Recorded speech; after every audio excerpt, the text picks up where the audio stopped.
Olá, bem-vindos ao Sob Escuta. Em mais uma semana de negociações do próximo Orçamento do Estado e no dia em que começam as jornadas parlamentares do PCP, convidámos o líder parlamentar da bancada comunista, tem 40 anos, é advogado e vai na 5ª legislatura como deputado. João Oliveira, boa tarde. A partir de agora está sob escuta. Boa tarde. Nesta altura estão a decorrer as negociações já para o próximo Orçamento do Estado. E o Bloco de Esquerda já se queixou publicamente. Catarina Martins disse há 2 dias que estamos numa fase excessivamente preliminar. O PCP também entende que as conversas já deviam estar um bocadinho mais avançadas? Nós nunca fizemos propriamente apreciações relativamente ao desenvolvimento que as coisas têm. Aquilo que precisamos objetivamente é perceber exatamente quais vão ser as opções do Governo relativamente ao orçamento e algumas questões-chave do orçamento, na resposta a alguns dos problemas que são mais evidentes. Mas eu diria que, naturalmente, o quadro da discussão deste orçamento é muito diferente daqueles 4 anteriores e até mesmo os calendários são completamente diferentes. Pois era isso que eu ia dizer, porque este calendário foi antecipado. Depois das legislativas houve esta necessidade e o Governo anunciou um calendário um bocadinho mais apertado do que aquele que até teria. Olhando para trás, eu diria que não houve, dos últimos 5, não houve 2 orçamentos em que se repetisse o calendário da discussão. Para além das diferenças que tem, o quadro em que estamos a discutir em relação aos últimos 4, não há essa circunstância. Mas este encurtar do tempo tem complicado a apresentação e a discussão de propostas por parte dos parceiros com o Governo? Eu diria que a questão não está tanto na apresentação das propostas e na dificuldade da sua apresentação. A questão decisiva e a verdadeira dificuldade é na resposta do Governo a essas questões que são identificadas e, portanto, eu diria que em circunstâncias anteriores, com mais tempo para que essa discussão fosse feita e num outro quadro em que naturalmente o exame comum exigia um tipo de concentração nas questões do orçamento e até de especificação de algumas questões que no quadro atual não está a ser colocado, eu diria que isso permitia também uma discussão mais aprofundada de algumas questões, mas mesmo com um calendário mais distendido, a questão central continuava a ser a da resposta do Governo às propostas. Neste momento ainda não há respostas concretas a nenhuma das propostas que o PCP colocou em cima da mesa? Eu diria que concretas, no sentido de haver um desfecho para alguma das questões que foi identificada, não há. Não há ainda nada disso? Não. Mas tem sido mais difícil pelo facto de não haver, acho que o facto de não haver o acordo escrito e o tal papel está a dificultar essas negociações ou não, e é uma questão...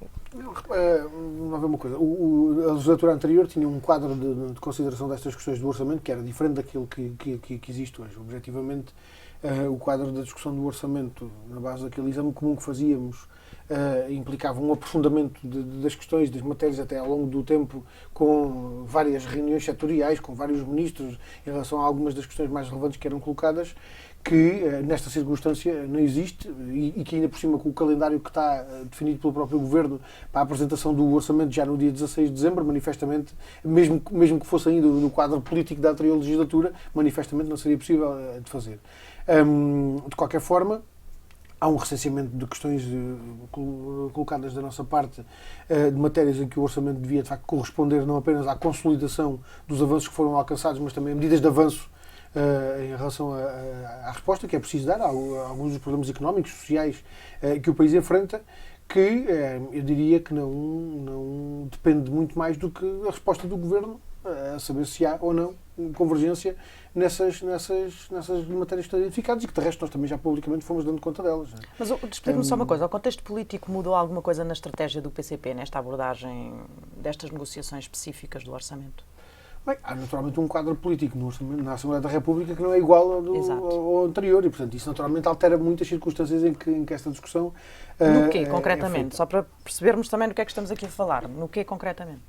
Bem, havia uma perspectiva de um trabalho que era feito na base daquele exame comum preambular à proposta de lei, que manifestamente nesta fase não é feito com essa profundidade e com essa amplitude com que era feito anteriormente. Mas isso é prejudicial? Dificulta?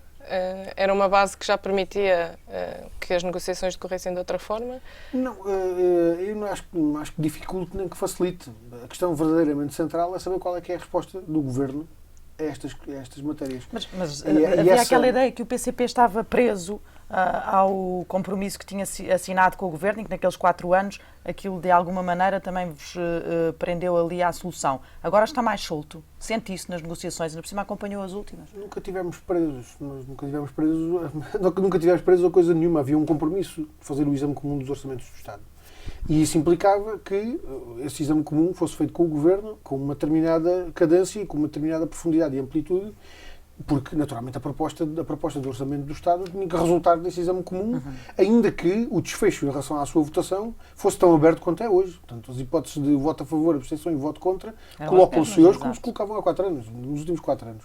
E, portanto, desse ponto de vista não há alteração rigorosamente nenhuma. E eu insisto muito nesta questão, porque independentemente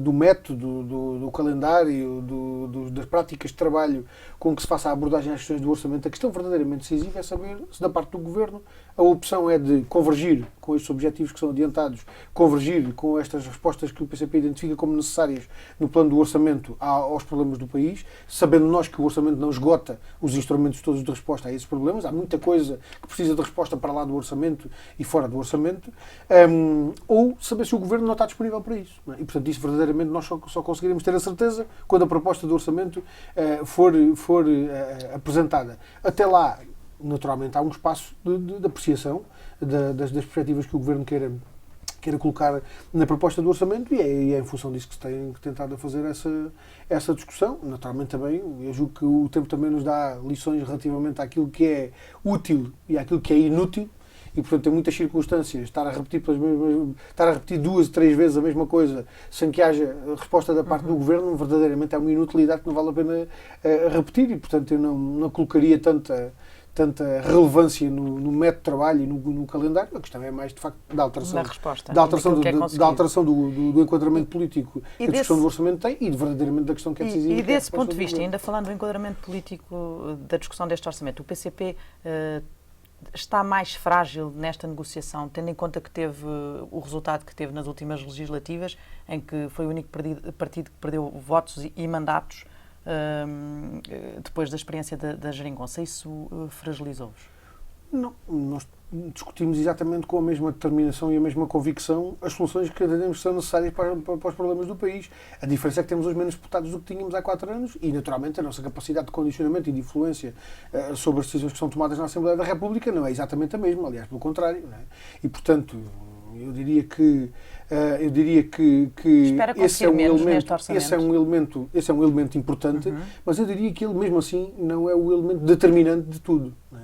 Porque nós sabemos que muitas das matérias que foram incluídas nos orçamentos nos últimos 4 anos não resultaram apenas da discussão que foi feita e da intervenção que houve no plano da Assembleia da República. Não é? Muitas das decisões que foram tomadas no quadro dos últimos 4 orçamentos do Estado foram tomadas porque a pressão política, porque a luta dos trabalhadores, das populações, exigiu essas respostas e, portanto, associando-se à iniciativa política do PCP a essa exigência dos trabalhadores e das populações, as condições podem ser criadas para que haja, não limite isto à questão do orçamento, num plano mais geral, até decisões que são, olha, ainda agora há pouco tempo, a propósito desta discussão dos apoios às artes, percebe-se que a iniciativa do PCP por si só serviria de pouco para resolver este problema. Se está aberta alguma perspectiva de resposta a estes problemas que resultam do último concurso de apoio às artes, é porque também do ponto de vista do setor da cultura há movimentações em curso e há desenvolvimento da luta das próprias estruturas de criação artística que exigem a solução para aqueles problemas e, portanto, eu julgo que essa conjugação de fatores continua a colocar-se exatamente como se colocou nos últimos 4 anos. E a nossa determinação e a nossa convicção na defesa dessas soluções que continuamos a propor é exatamente a mesma. E vão insistir e vão voltar a exigir um aumento extraordinário das pensões, na sequência disso que ainda agora dizia? Bem, essa é uma das questões que continua naturalmente colocada, porque sem esse aumento extraordinário não haverá resposta aos pensionistas em relação à melhoria das suas condições de vida e do seu poder de compra. Quando nós olhamos para as regras da atualização automática das pensões que estão previstas na lei e percebemos que os aumentos podem andar entre os 3 e os 4 euros, se não forem menos do que isso, é fácil perceber que aumentos desse tipo não, de forma nenhuma, correspondem àquilo que são as necessidades dos pensionistas, particularmente daqueles que têm pensões mais baixas. E, portanto, o mecanismo do aumento extraordinário é um dos elementos de identificação. E já o colocaram em cima da mesa na negociação? Sim, essa é uma das questões que nós desde o início temos identificado como uma das questões a considerar neste plano. Aliás, ainda há pouco tempo, num dos debates quinzenais, voltámos a insistir nessa questão, porque parece-nos que, de facto, as necessidades dos nossos pensionistas, mesmo considerando todos os elementos que dizem que as pensões médias aumentam, que o valor das pensões dos novos pensionistas é mais elevado que dos pensionistas mais antigos, mesmo considerando isso tudo, há mais de 2 milhões de pensionistas que têm pensões muito baixas e que, não, de maneira alguma, vão ser aumentadas por via das regras de atualização automática e, portanto, o mecanismo do aumento extraordinário é um dos que deve ser considerado. As pensões vai ser uma das vossas grandes bandeiras novamente. Qual é o grande objetivo que o PCP traz para este primeiro orçamento desta legislatura? Nós quer dizer, identificar uma medida é sempre um exercício muito arriscado. Não é tanto uma medida, é mais uma área de ação eu política. diria que isso é sempre um exercício muito arriscado. Porquê? Porque os problemas são muito vastos e a necessidade de resposta é muito ampla e nós julgamos que é preciso considerar uma resposta ampla a problemas que são amplos. As questões dos transportes públicos e dos avanços na redução dos custos com os transportes para as famílias, as questões das pensões, as questões do investimento nos serviços públicos, quer nos equipamentos e nas infraestruturas, quer na contratação de pessoal. O problema das próprias valorizações das condições profissionais, das carreiras dos trabalhadores da administração pública, que são um aspecto essencial para a qualidade dos serviços públicos e do serviço que é prestado aos utentes. As questões relacionadas também com o investimento público em geral e, em particular, com matérias que são chave para o desenvolvimento do nosso país na modernização de infraestruturas, de equipamentos. Mais uma vez, também no setor dos transportes, o investimento público é absolutamente decisivo, mas nós encontramos essas necessidades de investimento por todas as áreas. As questões relacionadas com as creches e com as medidas dirigidas às crianças e às jovens famílias, quer por via das creches, quer por via das questões do abono de família. As questões relacionadas também especificamente com as condições de trabalho, mais uma vez, nos equipamentos e nas infraestruturas, mas em tudo aquilo que está associado na saúde, nas forças e serviços de segurança, na justiça, numa série de áreas onde a degradação das condições de trabalho, em alguns casos, até já pesa mais do que propriamente as questões que estão diretamente relacionadas com as carreiras.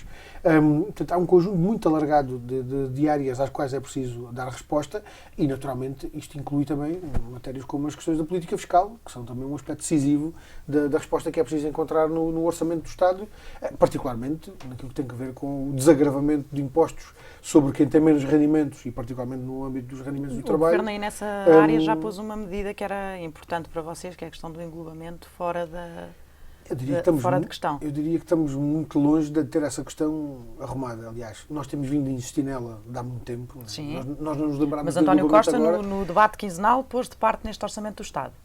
Olha, eu diria o seguinte, desde a primeira vez que essa proposta surgiu, que foi em 2013,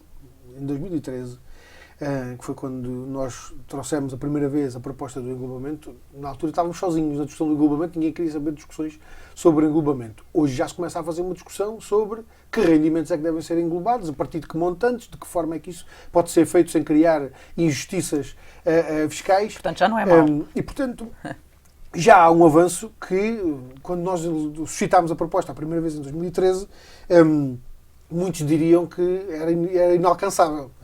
E, portanto, o ponto que nós estamos hoje é um ponto de avanço em relação a essa fase inicial. Nós nunca damos as batalhas por perdidas e, portanto, continuaremos a fazer essa batalha, sobretudo porque ela tem por trás um elemento que é um elemento de injustiça fiscal que nós julgamos que é muito evidente e que deve ser combatido. Porque é que alguém que vive do seu salário é obrigado a pagar mais impostos do que alguém que vive de rendimentos de capital? Ou de rendimentos pardiais? Porquê? Porque é que alguém que vive de um salário paga mais imposto do que alguém que vive de ações na bolsa, de dividendos, de outras coisas? Porquê? Porque é que isto é? Porque é que o argumento assim? do Governo para não avançar com isto é a questão de ser contraproducente para uma ideia de apoios ao investimento empresarial e ao investimento também no mercado imobiliário está por provar. Está tudo por provar. E de rendimento acessível que está por provar. Isto está tudo por provar porque essa discussão nem sequer foi feita ainda com uma base de suporte que permite identificar as diversas dimensões disso. Aliás, o PCP tem adiantado uma base de referência da proposta, que não é uma coisa fechada, mas temos identificado uma base que é de tributação dos rendimentos a partir de 100 mil euros. Podemos discutir se são 100 mil, se são 30 mil, se englobando só os rendimentos acima dos 100 mil fica muito pouco abrangido, seja a partir dos 30 mil, dos 40 mil, podemos fazer essa discussão. Mas 100 mil euros é o teto para os rendimentos agora, que estão tributados, estão com tributação autónoma ou os rendimentos podemos encontrar os argumentos todos, os critérios todos, podemos encontrar os critérios todos para formular a solução de forma diferenciada. Há um problema de raiz que não pode ser ignorado, que é este problema desta injustiça. Quem vive do seu salário, seja qual for o salário que receba, sabe qual é a taxa de IRS que paga. Porque é que alguém que vive de rendimentos de capital há de pagar uma taxa de 28% e paga menos do que quem vive do seu salário? Isso é uma injustiça fiscal que nós identificamos como tal e para a qual temos uma solução. A formulação dessa solução, depois em concreto, pode ser encontrada de várias formas, nomeadamente para objetar a alguns dos problemas que têm sido identificados. Ainda que alguns dos problemas que são identificados sejam verdadeiramente fantasmas que só podem resultar das duas, ou da ignorância ou da má-fé de quem lança essas questões. Aliás, havia há pouco tempo um exercício de alguém que dizia alguém que receba 600 euros mensais de rendas de casa passaria a pagar tal. Isso é um equívoco completo. Porque quem receba 600 euros de rendas de casa faz a opção do englobamento. Sim. Porquê? Porque fazendo a opção do englobamento paga menos do que uma taxa liberatória de 28%. Portanto, inventam-se situações que na realidade não existem para criar fantasmas para impedir que a medida avance. Porquê? Porque normalmente se esta medida avançar vai enfrentar privilégios de gente muito poderosa. Na reunião é por isso que o PCP já teve com o Ministro das Finanças, colocou essa questão e outras em matéria fiscal. E o que é que foi dito concretamente? Já há uma resposta concreta? Olha, se o Ministro das Finanças tivesse ouvido isto pela primeira vez, podia ter-se espantado com a proposta do PCP. Como este Ministro das Finanças já ouviu esta referência a esta proposta do PCP pelo menos 4 vezes, não há propriamente uma surpresa, nem do Ministro das Finanças, nem ninguém no Governo, porque nós temos insistido, aliás, o PCP até já apresentou em concreto soluções em vários orçamentos do Estado para que esta medida avançasse. E, portanto, não há propriamente uma surpresa. Aquilo que há verdadeiramente é a necessidade, como eu dizia há pouco, de sabermos qual é a opção que o Governo quer fazer. Em muitas circunstâncias diz-se assim, creches gratuitas, abonos de família, mas onde é que se vai buscar o dinheiro? Não há dinheiro. Bem, se começar por afastar propostas como estas, seja a do englobamento, seja a proposta de tributação dos grupos económicos em Portugal, porque é que os grupos económicos que pagam hoje impostos na Holanda e no Luxemburgo não vão ser obrigados a pagar os seus impostos em Portugal? Esse dinheiro faz-nos cá falta. Se a riqueza é criada cá, se os lucros desses grupos económicos são criados cá, porque é que a Holanda e o Luxemburgo que beneficiam dos impostos sobre esses lucros? Deve ser Portugal que deve beneficiar desses impostos. Esses grupos económicos devem pagar cá os impostos. Encontrava-se dinheiro para pagar muitas outras medidas de resposta a problemas que estão colocados, como aquelas que já identifiquei. É preciso que essa discussão seja feita verdadeiramente com o sentido da política alternativa a que elas correspondem e de saber qual é a opção que o Governo quer fazer relativamente a isso.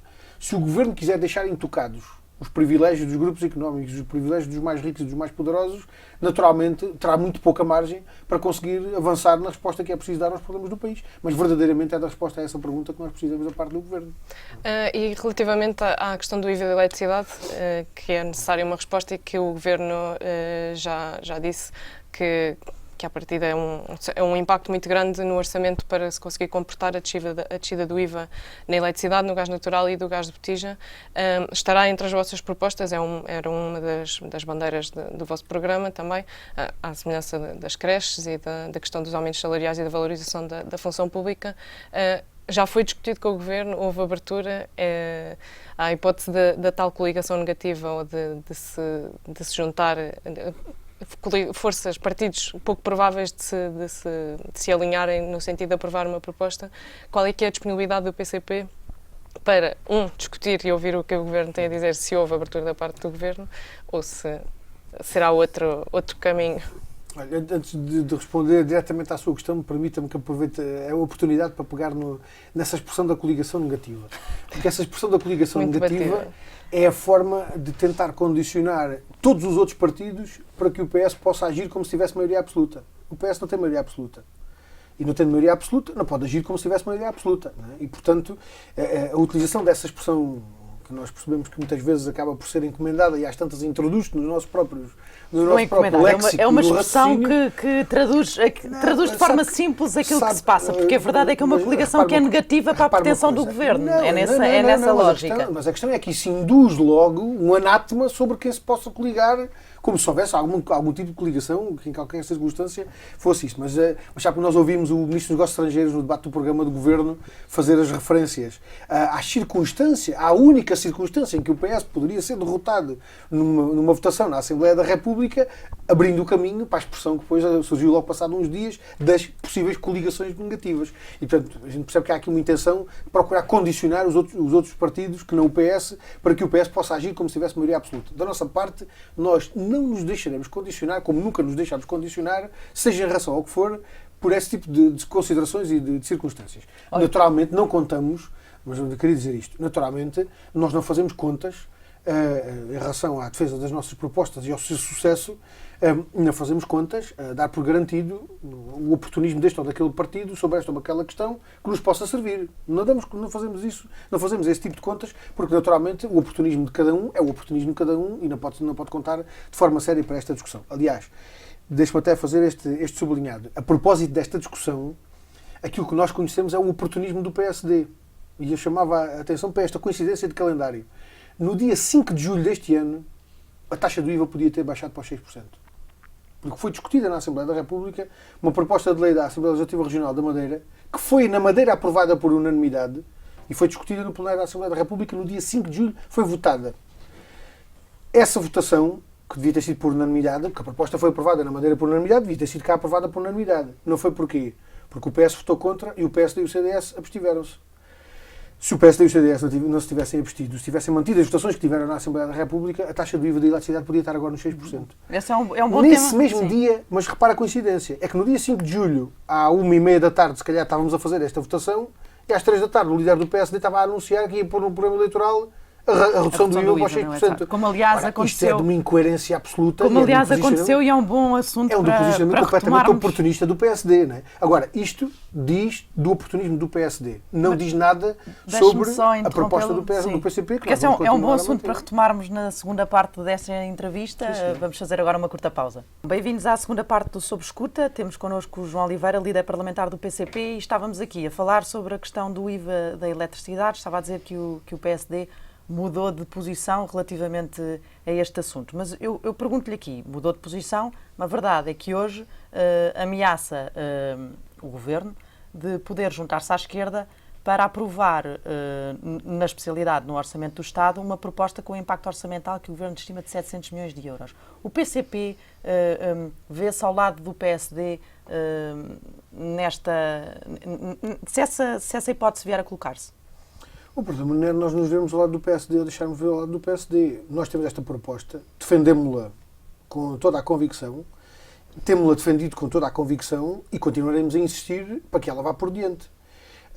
E, de resto, esperamos até que o Governo considere a sua inclusão logo na proposta inicial do Orçamento do Estado, porque essa então era a melhor solução que se podia encontrar, era nós vermos refletida essa nossa proposta. E não ser preciso avançar na especialidade com nenhuma proposta de alteração. Do Orçamento do Estado. Porque isso corresponde a uma necessidade absoluta das famílias portuguesas, corresponde a uma necessidade absoluta da economia portuguesa. Mas como é que se faça um impacto de 700 milhões de euros?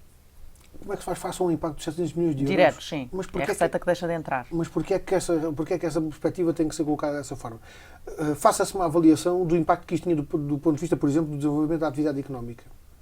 Com a redução dos custos que isto pode significar para muitos milhares de micro, pequenas e médias empresas, com o que isso significa até de redução das desvantagens competitivas que nós temos com os nossos vizinhos espanhóis, qualquer pequena e média empresa portuguesa que tenha como seu parceiro principal, quer dizer, a maior parte delas tem como destino, como mercado principal o mercado interno, não é? Mas qualquer empresa portuguesa que tenha perspectiva de exportação vê-se a braços com a desvantagem competitiva logo com os nossos vizinhos espanhóis. Mas como é que essa compensação se faz? O impacto orçamental é dinheiro que se perde, é dinheiro que deixa de entrar. Como é que essa compensação se faz? A possibilidade de obtenção da receita fiscal não tem que incidir sempre sobre os mesmos.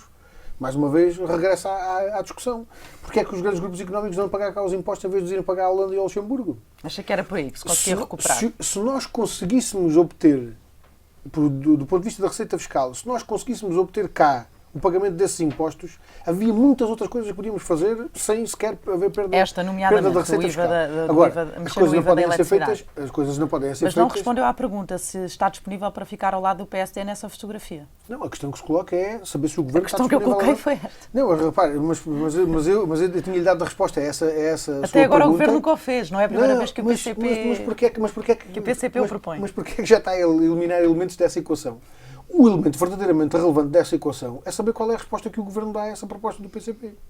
Antes de sabermos... No ano passado viu qual foi a resposta Antes que de o governo deu, sabermos... concreta. Não, mas o ano passado já houve um avanço em relação a isso. Não é? Mas nunca pelo IVA. O ano passado o governo não aceitou a nossa proposta integralmente, mas aceitou incorporar no Orçamento do Estado medidas combinadas, quer com aquela questão da redução da potência contratada, quer com a questão da atuação sobre as tarifas, que permitiram uma redução ainda assim significativa dos custos com a eletricidade para muitos milhares de famílias. Agora, a questão, sabe porque é que eu só estou a dar desta resposta? Não é por qualquer objetivo de fugir à pergunta que me está a fazer. É porque acho que verdadeiramente o elemento mais relevante desta equação não pode ser retirado dela.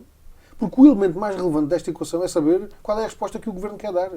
Porque essa circunstância do PSD eventualmente votar favoravelmente nós estamos aqui a falar de uma situação só se limite. coloca se o PS e o governo se quiserem colocar fora Mas estamos a dela. falar numa situação limite e num cenário que é bastante provável. O Sr. Deputado sabe isso porque tem negociado com este governo e os protagonistas são exatamente os mesmos, portanto sabe que há uma grande dificuldade em aceitar esse impacto orçamental. O que eu lhe pergunto, pela terceira vez, é se o PCP tem dificuldade em admitir ficar ao lado da direita neste quadro. Mas se o PSD decidir votar favoravelmente uma proposta nossa, mesmo que seja por uma circunstância de oportunismo do PSD, isso é uma decisão que é o PSD que toma. Nós esperamos é que o PS e o Governo não se alheiem desta discussão e não se ponham fora dela como se ela não fosse uma questão relevante. Porque ela é de facto uma questão relevante. Nós não temos problema nenhum em ver essa proposta aprovada, como vimos outras. Olha, vou-lhe dar o exemplo. No último Orçamento do Estado, a proposta da inclusão de vacinas no Plano Nacional de Vacinação, que nós fizemos, foi aprovada sem os votos do PS. Houve muitas outras propostas que foram aprovadas sem o voto do PS. É uma opção que o PS faz, de se pôr à margem dessa discussão. Nós preferíamos que essa proposta fosse considerada plenamente, com toda a importância que ela tem pelo Governo, como uma resposta a um dos problemas do país, que é o agravamento dos custos de energia. E repare, já agora permita-me também que faça este acrescente. O problema dos custos com a energia em Portugal não é só um problema da receita fiscal, não é só um problema dos impostos, do IVA, do ISP, do que quer que seja.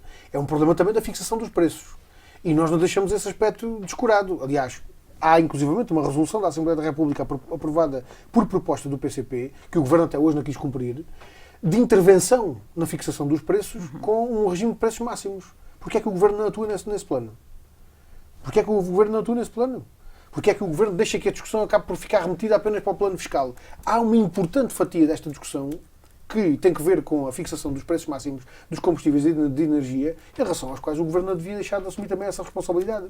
Porque a questão não é apenas meramente fiscal, é de fixação dos preços, e é da forma como os preços são fixados livremente pelo mercado, o mercado liberalizado, que nos foi vendido por Durão Barroso como uma coisa tão espetacular que ia fazer reduzir os preços da energia e dos combustíveis, é olharmos para a trajetória que eles têm.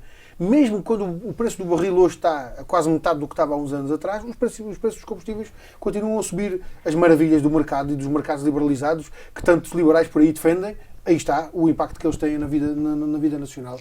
Se o Governo assumir as suas responsabilidades e intervier para criar um regime de preços máximos dos combustíveis e de energia, uma parte do problema começa a ser resolvido. A parte fiscal tem que ser resolvida também, não pode ficar aliada disso. No final deste debate do Orçamento do Estado, no fim de todo este processo, o PCP admite votar contra o Orçamento? Acha que tem margem para isso e que os eleitores iriam compreender a opção do PCP? Nós sempre admitimos todas as hipóteses que temos de votação a favor, contra e de abstenção em qualquer circunstância.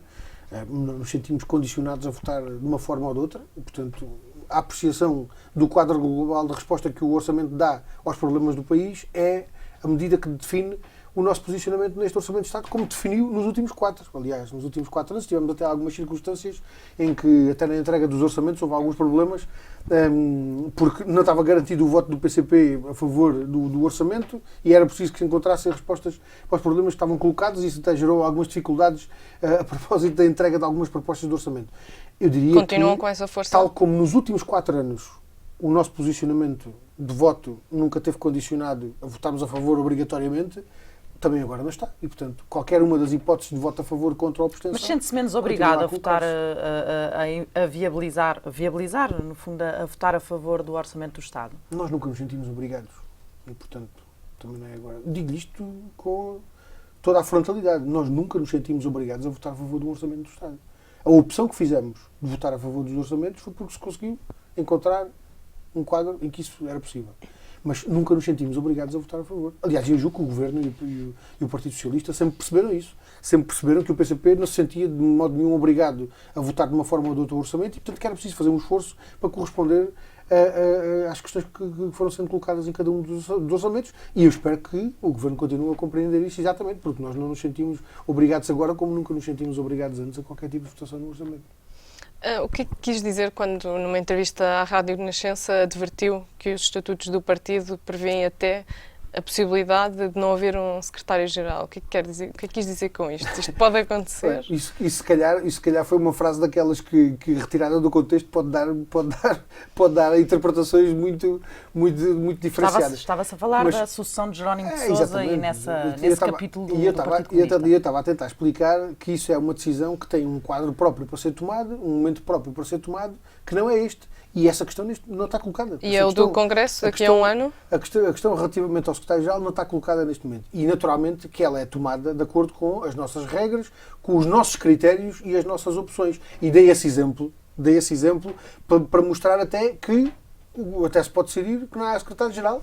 É uma decisão que os estatutos prevêem que possa existir. Naturalmente estava a puxar por esse exemplo, porque esse é o exemplo extremo de como esta discussão é uma discussão completamente desfasada. Portanto, vai haver um secretário-geral no PCP. Não, era só o que faltava, era eu agora pôr-me na pele de quem tem que tomar essas decisões, que não sou eu. Diga uma coisa, porque é que a resposta do PCP nesta matéria é sempre um bocadinho a levar a questão para o tabu? Porque é que há um tabu? É comum os partidos, os políticos, até anteciparem, quando estão há muito tempo, a sua saída, dizerem a dada altura vou sair, e o partido tem tempo para acautelar a sucessão. Imagino que isso esteja a ser preparado dentro do PCP. Quando diz que a questão não se coloca mesmo. Jerónimo de Sousa... Repare uma coisa, não há tabu nenhum em relação a isso. Isso é uma discussão que é feita no momento e nos termos em que nós próprios decidimos que ela é feita. E é feita no quadro do Congresso. E é uma discussão que é feita no quadro do Congresso. E do próximo Congresso há de ser feita essa discussão. De acordo com os nossos critérios, de acordo com as nossas regras, é assim que nós tomamos essa decisão, como tomamos todas as outras decisões em relação à direção do partido, à composição do Comitê Central, à composição dos seus organismos executivos. Portanto, não há... Mas daqui a um ano, no quadro do próximo Congresso, essa é uma discussão que o PCP vai ter com naturalidade, é isso? Mas dizer-se que essa discussão não é feita agora, nem é a questão que esteja colocada, não significa que isso seja um tabu. É uma discussão que é feita no quadro próprio em que é feita em qualquer congresso. Que é no próximo congresso. Sim. Portanto, Jerónimo de Sousa há de ficar até ao próximo congresso do PCP. É uma questão que não está colocada. Eu ainda não consegui perceber até hoje onde é que se foi encontrar a base para pôr em cima da mesa a ideia de que a questão do secretário-geral é uma questão que esteja colocada ao PCP ou pelo PCP. Não tem de facto nenhuma base. Tem a base de já ter um líder há muito tempo, o mesmo líder há muito tempo e de, por exemplo, ter havido agora uma descida expressiva da votação das legislativas, com menos 100 mil votos, colocou-se a questão da necessidade de renovação dos quadros do partido. O PCP sente essa necessidade? Há uma coisa que nos é muito útil, que é sempre pormos as coisas na sua perspectiva histórica. Nós já tivemos um secretário-geral que foi o secretário-geral durante muito mais anos e numa altura em que nem sequer íamos a eleições. Estávamos proibidos disso. Portanto, está a ver o peso que as eleições, os resultados eleitorais têm nas nossas decisões. Mas já viu bem, o peso que no meu partido tem as idas às eleições e as eleições é uma coisa tão relevante quanto isso. Nós já tivemos secretários-gerais que nem sequer iam a eleições porque estávamos proibidos sequer de nos apresentarmos a eleições. Num partido como o nosso, as questões que são decisivas para outros, no nosso têm um peso diferente. O secretário-geral continua a dizer que tem muita vitalidade e que está rijo na sua expressão, cheio de força, e que cada vez que é preciso lutar ainda ganha um novo fôlego para continuar.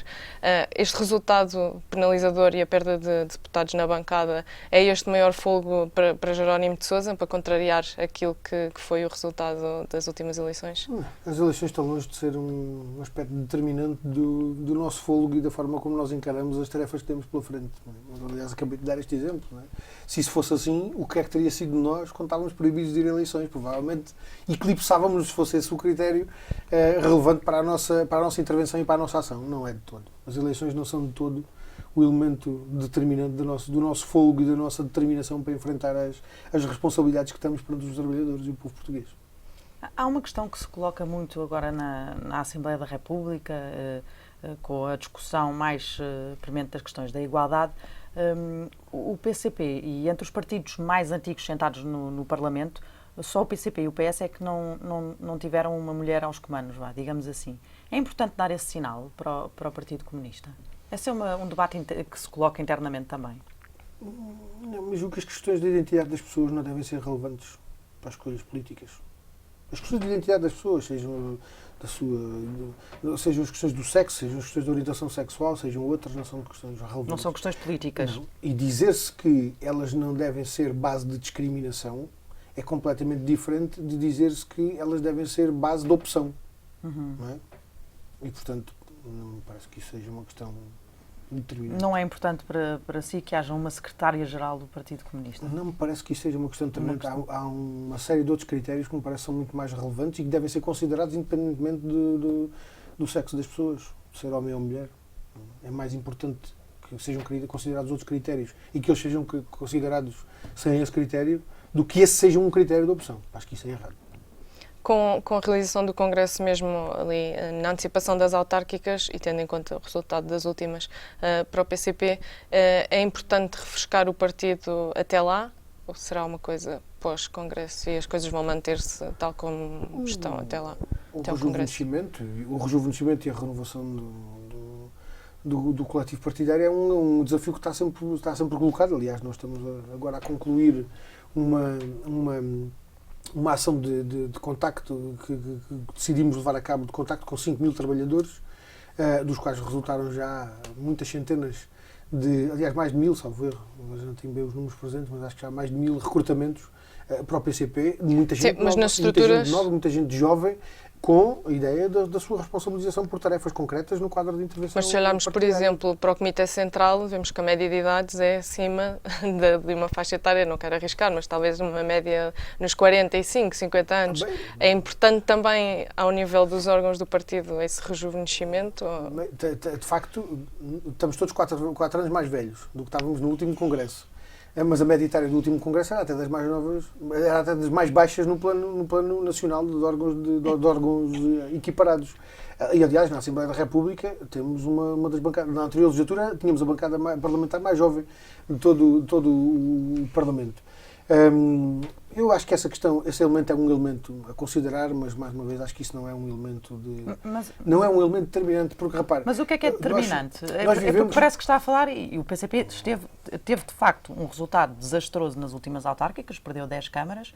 Desastroso. Somos a terceira força política, o que é que diz os outros? Ok, está a olhar para o copo meio cheio, mas há 10 câmaras perdidas, que são câmaras importantes para a CDU, nomeadamente a Almada, por exemplo, partiu para o Partido Socialista. A CDU tem a responsabilidade de gestão de 24 municípios. A força política que vem a seguir nós ao CDS com 5. Acha que é um resultado desastroso?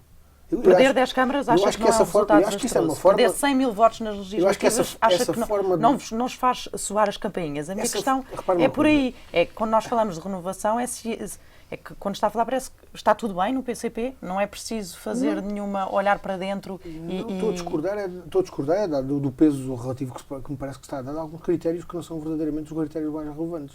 Nós vivemos, de facto, numa sociedade onde a vertigem de vivermos todos como se tivéssemos 20 anos é uma coisa imposta às massas de uma forma geral, ou seja, as pessoas quase quando chegam aos 40 anos acham que já estão velhas e acabadas, não podem continuar a fazer aquilo que faziam aos 20 anos. Isso é provavelmente uma vertigem forçada para a sociedade em que vivemos, mas eu acho que isso não corresponde de maneira nenhuma à perspectiva que as pessoas devem ter da evolução da sua própria vida. Aliás, acho que até uma boa parte da angústia em que os mais velhos viverão, resultante dessa pressão de vivermos todos como se tivéssemos 20 anos, acho que podia ser aliviada se as questões fossem colocadas de outra maneira. Verdadeiramente, acho que a preocupação com o rejuvenescimento e com a renovação dos quadros é um elemento que tem um peso, mas é um peso relativo. Então qual é que é o problema que o PCP tem de resolver? Ou não há problema nenhum para resolver? Não há uma coisa. As batalhas autárquicas... Está a ser bem A entendido batalha pelo das eleições eleitorado? autárquicas trava-se em função das 308 circunstâncias diferentes em que cada um dos municípios coloca essa questão no plano municipal e em que das milhares de freguesias colocam também. E há, naturalmente, uma perspectiva de intervenção nessas eleições que é um aspecto que é comum a todas elas. É que a CDU tem um projeto autárquico e bate-se pela aplicação desse projeto autárquico em prol das populações. Mas, naturalmente, não fazemos isso isolados do contexto em que somos colocados em cada um dos concelhos onde travamos essa batalha. Não é? Eu diria que, na maior parte, para não dizer na totalidade, dos municípios onde somos maioria, nós temos de travar essa batalha sozinhos contra todos os outros que se unem contra a CDU. Não é? E em muitos outros concelhos isso também acontece. Não é? E, portanto, naturalmente são contextos muito exigentes, porque a CDU vê-se forçada quase, em todas as autarquias onde é maioria, vê-se quase forçada a ter que ter 50% mais dos votos para conseguir ser força de gestão autárquica. Isso é um quadro muito, muito exigente. Mas essa discussão é feita sem nenhum tremendismo, nem sem nenhuma... A preparação das eleições autárquicas é feita sem nenhum tremendismo e sem nenhuma absolutização do peso que tem essa batalha eleitoral, que é uma batalha eleitoral importante, com as suas características próprias, mas não é dela que resulta a determinante do futuro do PCP. É só o que faltava. Não é?